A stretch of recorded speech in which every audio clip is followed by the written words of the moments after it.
The creative team said to me when I first joined the franchise that Mission Impossible, the film, is often a metaphor for the making of a Mission Impossible movie.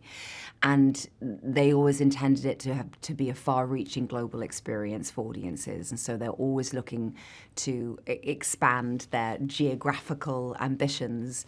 And they certainly did with this one. We filmed in South Africa, which was such an extraordinary, beautiful landscape. But the real, I think, challenge for everyone, technically and physically, was going to the Arctic. And this is a place where it's very few films have been able to work there. And so to do that safely, we had an expert team around us, giving us kind of workshops and masterclasses in how to look after ourselves. And we had people making sure that we were warm enough, had enough layers, that we knew what the dangers were, we knew how many minutes our skin could be exposed to before the risk of frost nip and frostbite actually, threatened us.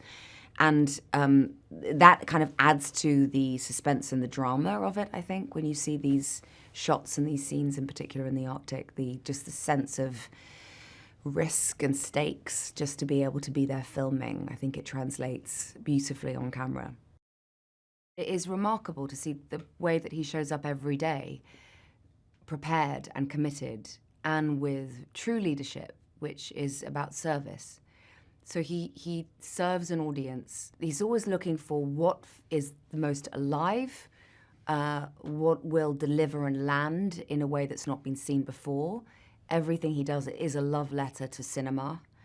Everything he does is part of building a legacy of wanting cinema at this scale to not only survive, but to thrive. He loves working with people, and he knows that when he pushes himself, the knock-on effect is that it will inspire and encourage other people to go beyond their own comfort zone and to do and be capable of doing great things. This is something else that no one else does apart from Tom, which is it's real. So what you're impressed by is the fact that it's happening. You're not impressed by how clever something is made to look like it's happening. And I think you feel it in him, like in every cell of his body when he runs or when he does something. You can feel it. There's a symbiotic rapport that they have where they can kind of finish each other's sentences and they speak the same language. And, that's, it's wonderful to see. There's a real mutual respect that they have. They work together brilliantly. They both share the same ambition of wanting to push themselves further and the film further. And then I think because of that, they seem to inspire each other and encourage each other to, it's a great team. All missions have led to this. This suggests to me that it's the most ambitious to date, which doesn't surprise me. That's what they want always to be doing, is pushing it forward. That it's a kind of a great epic theatrical experience for people. What stands out of all the missions? It's Tom. He's the heart and soul of this whole franchise. This is been his passion project now. This is the 8th one, and I think that's the thing that we come to a Mission Impossible film to see what Tom's going to do next. Oh, I love playing Benji.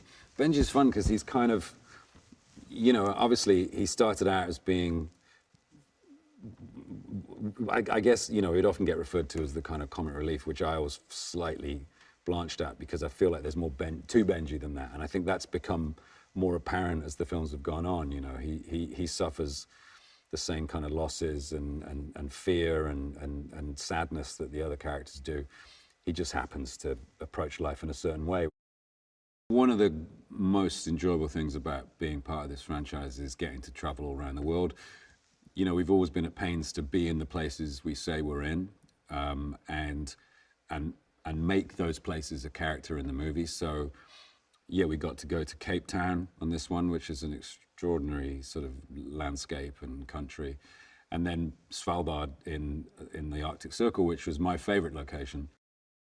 I think Mission Impossible has always been about authenticity. I mean, aside from the stunts being real, which we've always been at pains to do, particularly for Tom to do the things he does, but also that authenticity extends to where we shoot it and how we shoot it. And McHugh is always keen to go to places and find the story in those places. Let the story be told to us by the places, and you can't do that unless you go to those places for real, which we do. So I've been all over the world with Mission Impossible, and it's been such an adventure for me. Having been on these films for 18 years, if I had Tom was going to jump into the mouth of a cloned T-Rex, I'd probably go, yeah. It doesn't surprise me anymore. If he said he was going to jump off the moon, I'd be like, okay. I think the audience can expect stuff they've never seen done for real before. Obviously, digitally these days you can do pretty much anything, but there is a frisson of genuine tension, of genuine fear when you see something which has been done for real. And so everything that you see in this movie is generally speaking, is done for real. And I think this will be just something that you've never seen in a submarine movie before. It can't be, because it's never been done before. Tom and McHugh, they just get each other. They, on a very fundamental level, they are two sides of a coin, and make up a formidable team in that respect.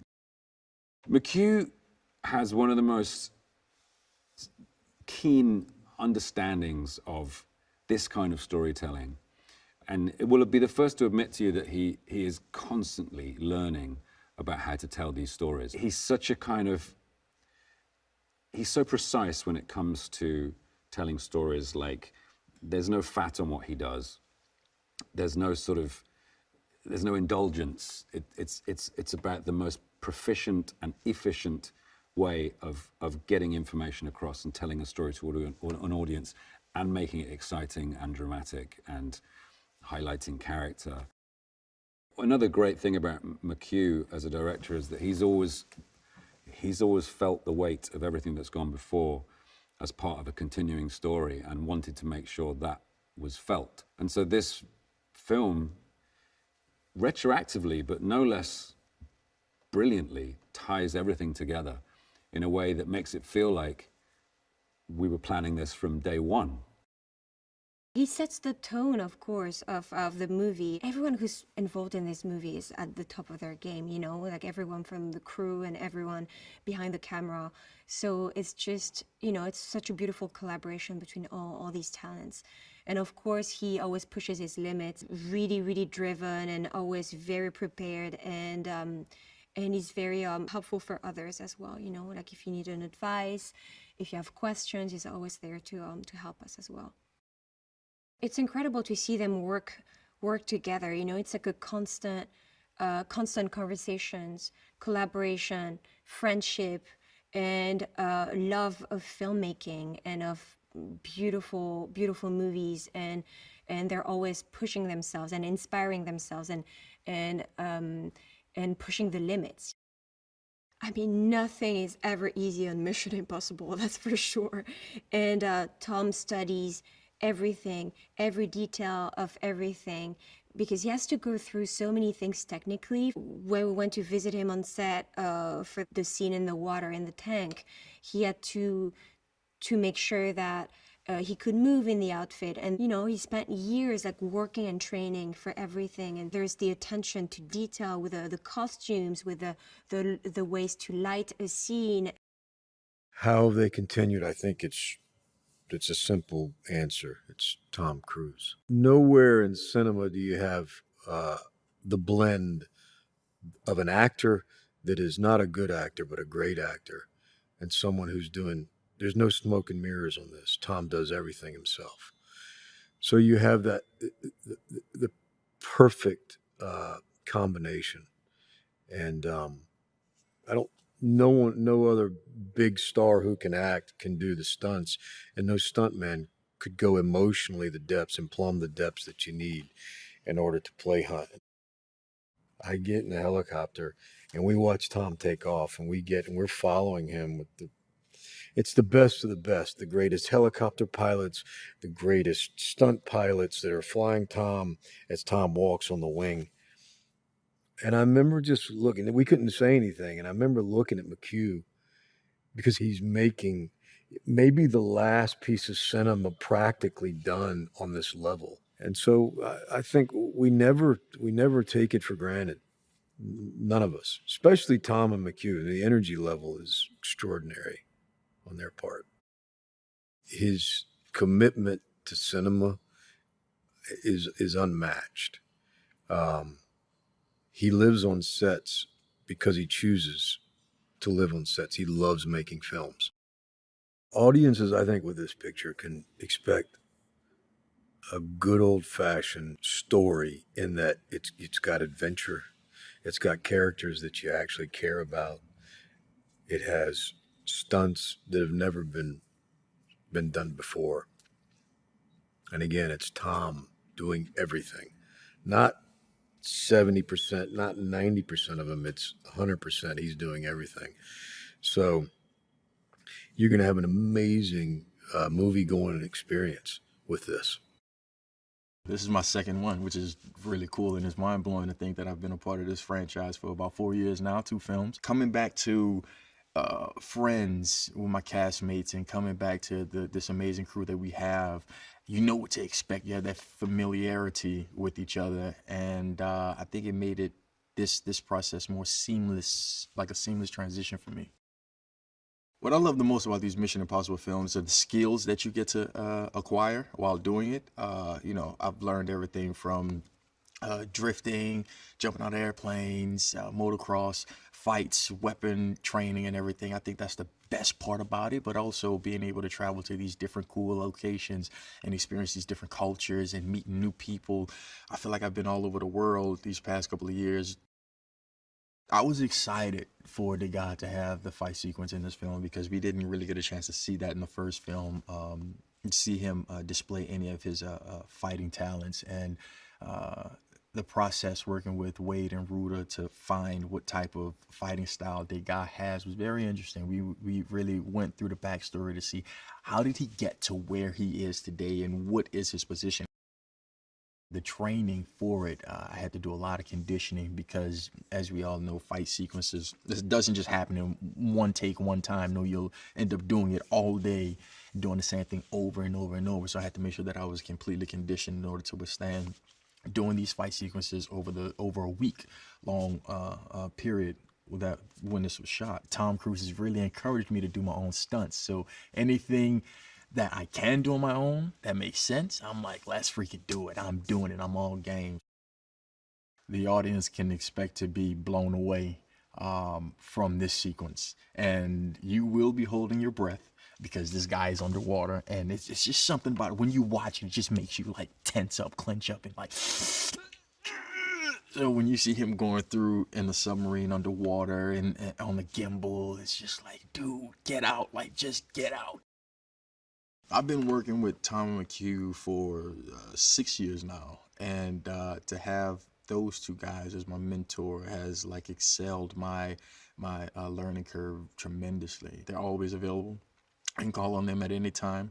I love to be around them, learn from them by osmosis. It's incredible. Welcoming back the core IMF team is always fun. Simply because they're such old pros at it, they know how to do it so well. They understand the genre inside and out. Editor Eddie Hamilton and I are constantly referring to Simon Pegg as the genre machine. He understands spy movies so well. He understands comedy and drama and pathos and tragedy and triumph all so well that he's a little bit of our secret weapon. Ving Rhames is the anchor man. You know, he's always been the ballast for the team. And he always brings a certain level of gravitas, and he does so in this movie like never before. Working with Tom, there is no ego, there's no pride of authorship. It's not about anyone's vision. It's all about instinct, it's all about emotion, it's all about serving the audience in whatever way we can and listening to them. We travel all around the world promoting these films, and each time we do, we make sure to stay in at least one of the countries, no matter how pressed for time we are, and sit and watch the movie with the audience. We always say it's not my film, it's not his film, it's everyone's film. We say this when we have supporting artists come and work in the background. We tell them, this is your movie, and you are all part of this, and it wouldn't exist without you. And we very much mean that. We very much mean that it belongs to everyone.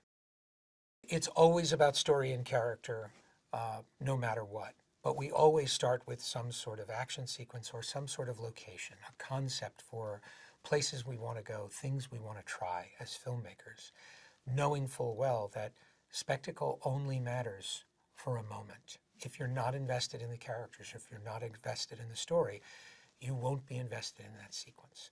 And we know when we're watching it, no matter how much work we put into it, if we're not feeling it, you're not feeling it. And that really is the art of working on a Tom Cruise movie. You have to be thinking about how does the audience feel watching the movie. And that really is Tom's superpower. He is able to be the audience both while he's making the movie and while he's watching it. And at the same time, he's always surprised by the result. At the beginning of every one of these, Tom will say to me, "What do you want to do?" And I'll say, "What do you want to do?" Tom said, "I want to do a wing walking sequence. That's really what I want to do." He said, "What do you want to do?" I said, "I want to do a submarine sequence." I had already planted the seeds for that in Dead Reckoning. And during both of those sequences, each of us turned to the other at one point and said, "Remember, this was your idea. You wanted this. You wanted this to happen." Because they turned out to be, without question, the most challenging sequences we had ever done. Mission Impossible is all about locations. And the philosophy of Mission Impossible is to transport an audience to a place they've never been, a place they may never be able to go. And we have taken audiences all over the world. We've taken them to Paris, to Vienna, to Rome. We've taken them to Abu Dhabi. And we wanted to take the audience someplace that not only they've never been, but a place that's extremely hard to get to and may not always be there. And that, of course, took us to the Arctic. And I really was concerned how punishing and how difficult the environment would be. And I was completely surprised to find it was one of the most beautiful places I've ever shot.